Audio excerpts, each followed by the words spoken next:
hate blacks. It's not just a myth. Why we do not have the same respect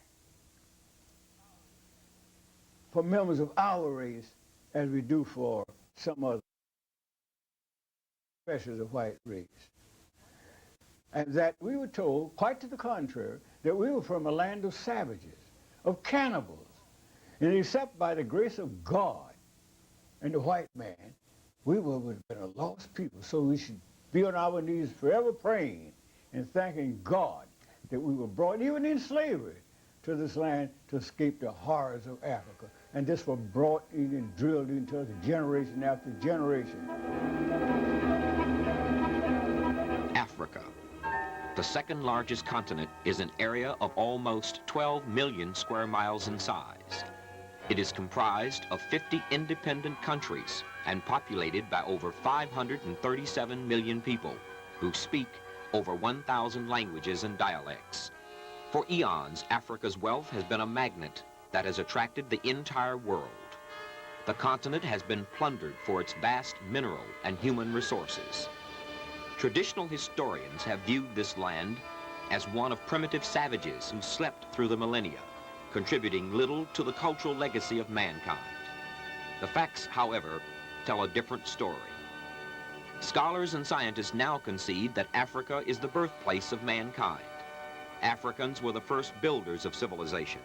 They discovered mathematics, invented writing, developed sciences, engineering, medicine, religion, fine arts, and built the Great Pyramids, an architectural achievement which still baffles modern science. What caused the cradle of the world's oldest and greatest civilizations to crumble, leaving in its wake a people who are exploited, oppressed, and economically underprivileged? In a moment, Africa's downfall.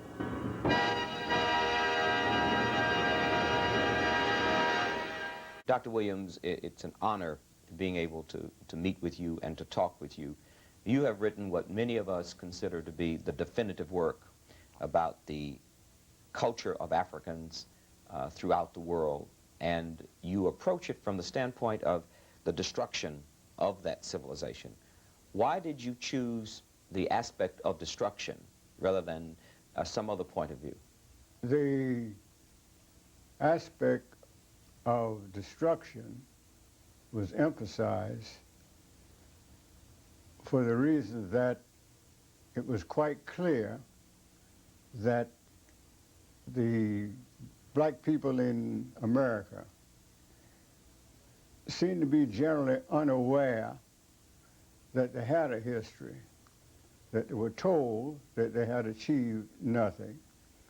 They were told... This man says the true facts are to be found in a more thorough and honest look at history.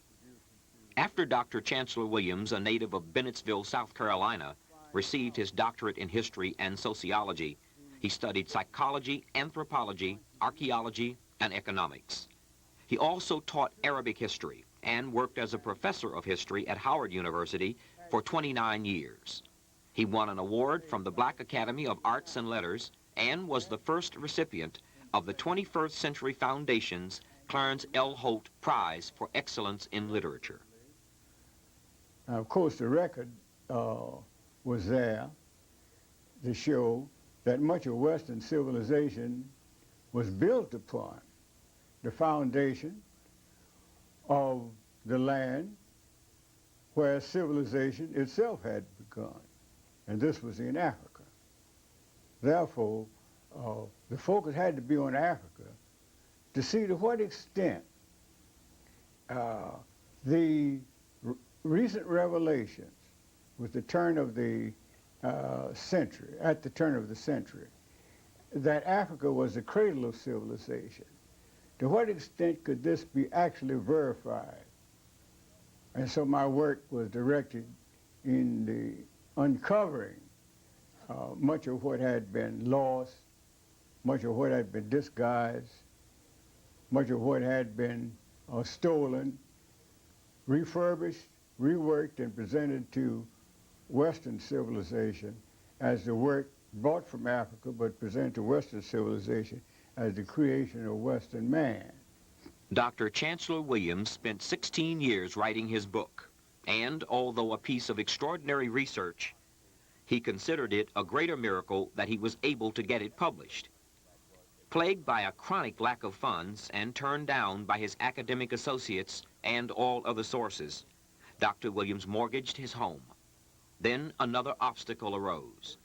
Due to his rapidly failing eyesight, he was forced to abandon his earlier plans for an expanded 3-volume work and had to settle for a condensed version of his research into a single volume, the book we now know as The Destruction of Black Civilization, Great Issues of a Race from 4500 BC to 2000 AD. What did you find out about ancient African civilizations? Well, to begin with, I found out that ancient African civilization was, first of all, the beginning of civilization. I found out that there could be no record found anywhere that antedates the advanced civilization of Africa. And this was the finding of European and other scholars. And they were now gradually admitting it, and when the evidence became overwhelming, the question arose, could Africans have achieved all this? Could Africans have achieved this remarkable work in architecture that could be traced back for thousands of years before Christ, before Western civilization had even started? Could Africans have done this? Could Africans have achieved this high advance in mathematics, in physics, in chemistry, in medicine, and so forth? I mean, many of the things we now glorify as modern. Take the Washington Monument, for example, which is an exact duplication of ancient African architecture, which is well known. And most of the columns we see on these stately columns on buildings, which the Greeks, in studying in Africa, are borrowed from the Africans, remodeled them at Doria, at Corinth, and so forth, gave these columns the name of the cities in which they remodeled them, and gave them a Greek character. They really didn't do much changing. They merely removed the Africa and the canthus leaf at the column and modified it, but otherwise it was substantially the same as Africa. Dr. Williams, were there ever laws and rules that governed the entire continent of Africa? There were laws and rules that governed the entire continent in the same sense that you have the same system of laws and rules that which govern a whole people without the same time having a single government, a single state spreading over a whole continent, the second largest in the world. In other words, I'm saying that while Africa, in contradistinction to being a country, was the second largest continent on earth, and while the African people at one time in history occupied the whole continent, and while they were one people in their general culture, in their general religion, with certain modification, in their general social laws, in their general legal system, right on down the line, in almost every avenue you could find that there was this kinship. The only thing that they fundamentally different, or where they fundamentally differed, was where, of course, when they divided up and formed separate states, or withdrew to form separate societies and develop different languages from the segmentation or separation from what had been a larger language group, so that there's no problem at all in understanding that you had one people occupying the continent without being under one single state. Dr. Williams, based on your research of history, is it accurate that democracy was born in Greece? No, democracy was not born in any one place. The record, as I indicate in this discussion on the chapter dealing with the African Constitution, birth of democracy, meaning birth of democracy in Africa, I made it quite clear that democracy was a system that was natural among the ancient peoples in all stages of development. Even the most primitive societies had their chiefs generally elected, and the chiefs were generally subject to the will of the group. So it was nothing unusual about the head of the society being subject to the will of the tribe, which was one of the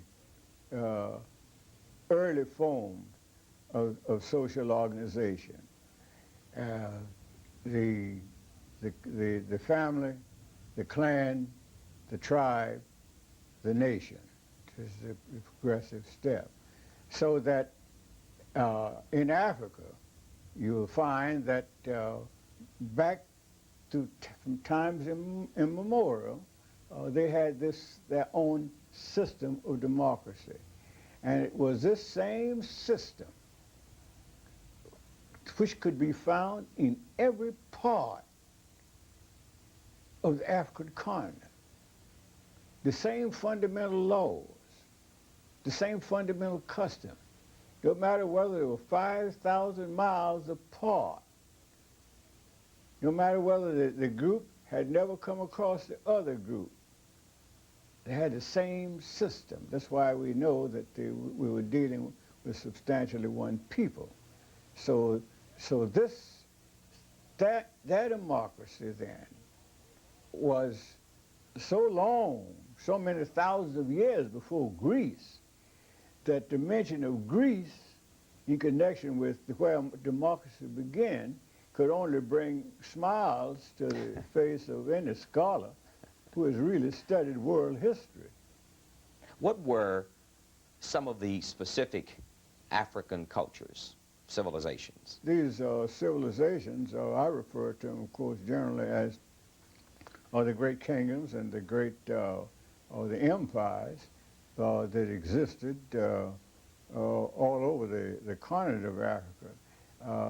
To the south, perhaps the greatest, at least one of the greatest, was the empire of Monomotapa, of which the present Zimbabwe is a part of what was once a much larger empire. And then, of course, those empires of Mali and of Ghana, ancient Ghana, and of Shanghai, and of the Marsi states, and so on. Yet many of these countries had started in a period long before Christ was born. Ghana, for example, had for over 400 kings listed before Christ was born. So that these were ancient empires. The most important thing here, though, to note about these empires that I last named, is that all the people in America, all the blacks or Africans in America, came from this area of great nations, of a great educational system, where the greatest university of the time in which these slaves were being brought to America still was flourishing in its glory. That is, of course, the University of Sankor. The great civilizations in Nigeria, all of these were advanced cultures. So these people didn't come, as they were told and came to believe after they had lost memory of their homeland by the system of not allowing people of the same language group to be sold to the same plantation, but scattering them all over the South so that you wouldn't form a power base by having a lot of Africans speaking the same language.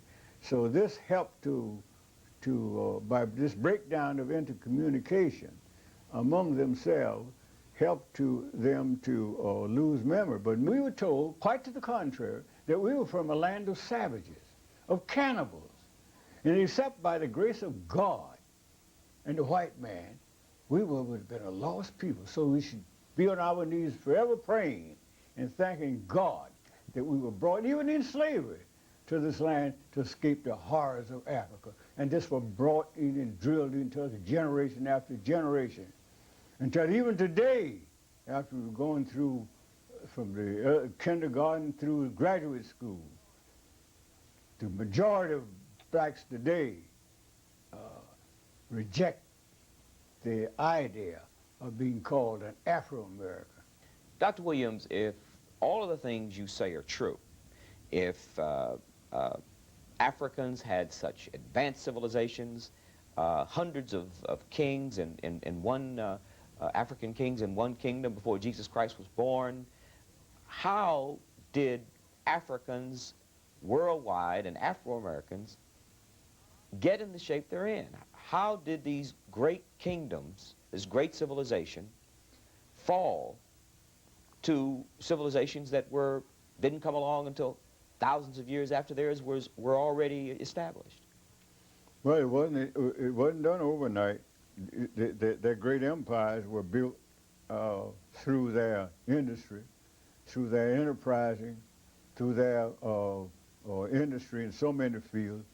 The whole societies, as I point out in the book, in practically all of them, were organized in lodges. This is where the organization of workers, but they regard themselves as craftsmen. And each working group, whether it's building boats, or whether they were stone masons or brick masons, or whether they were carpenters or whatnot, each craft was organized into a lodge. In fact, the educational system was similarly organized on a basis of 3 levels. And so you had a society that went in for production. The people who were specialized in growing rice or cotton or peppers or what have you did so not as Africans do today. Africans hardly get Africans generally today to go beyond the subsistence level. Just enough for themselves, as though they're scared to produce a surplus for export and to sell to areas which do not produce the same things which they produce, and buy from the other people the things which the other people produce and which they don't have, which is trade, which is progress, which is the basis of wealth worldwide. See what they're talking about, Reaganism and that sort of stuff. There isn't anything new. The Africans were doing that tens of thousands of years ago, a system of life. So they had regular trading posts established in different villages in other countries. They had trading routes that crossed the Sahara into other lands with merchandise, camels loaded with merchandise of spices, whatever the people produce. They were an industrious people. And they sold, and they would import as well as export. And this is what made them great. I try to emphasize that when you talk about the great African empires, they didn't just become great overnight, just great. No, they became great by doing specific things. They were great people. They were industrious people. They were builders. They were producers. The whole nation was fired to produce, and they were rewarded for their work. And so they built cities and so forth and so forth. And so this is why you had this great system of nation building becoming so mighty. Now, why did they fall? They fell when this began to decline internally, and when the external forces, over centuries of effort, finally gained the day. These nations had strict laws, barring foreigners from coming to the interior.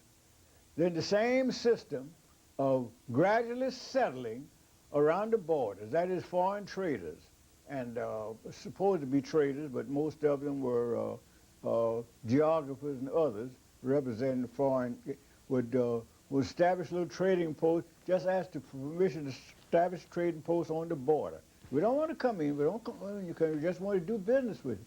We want to sell you what we have, we want to buy some of what you have. Well, the Africans were great traders, always great traders. So that was one of the weaknesses. They allowed them to settle along the borders, for one thing.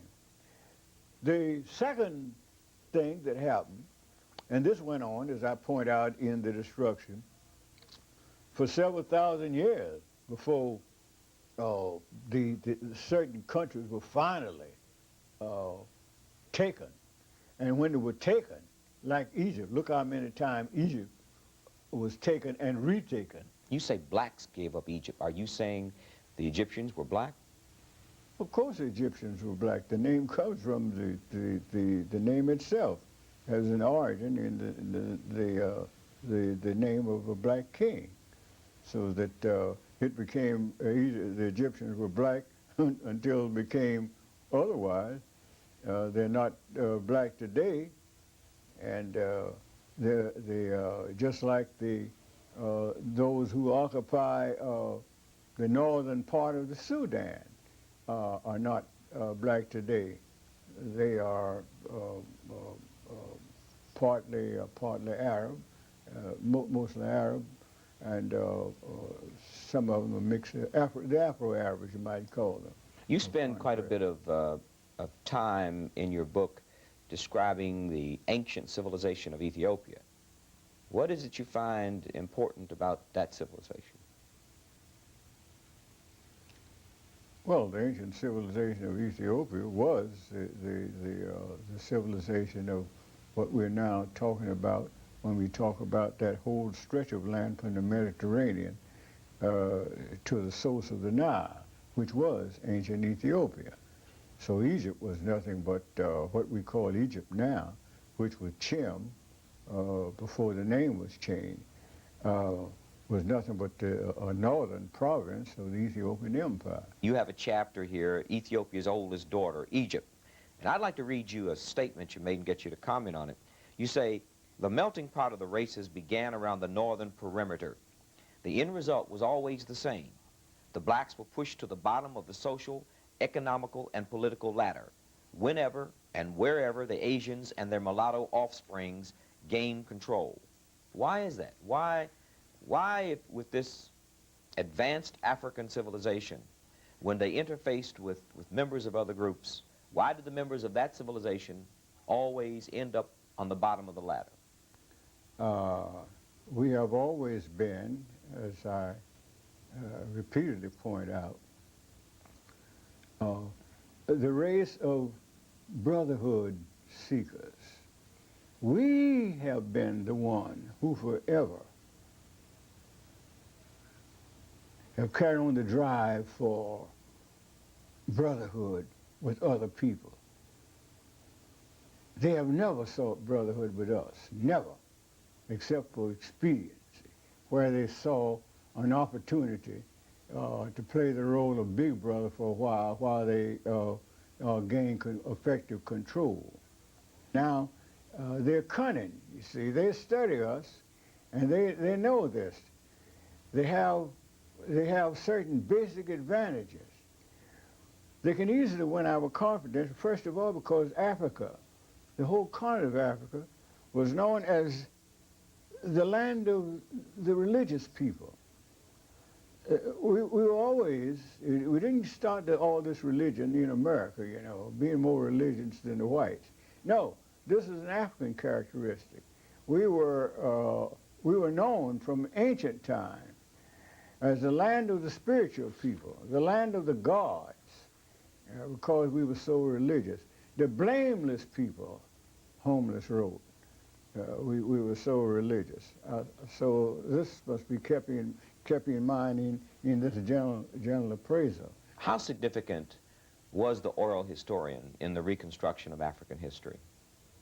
Well, the oral historian was indispensable if you're going to make a comparative study of history, in which you're going to compare what had been written, and since it all was written by foreigners, with what the Africans themselves had written, and the records of their mind, and the records of their mind turned out to be as accurate and as unerring in many respects as what is written in books.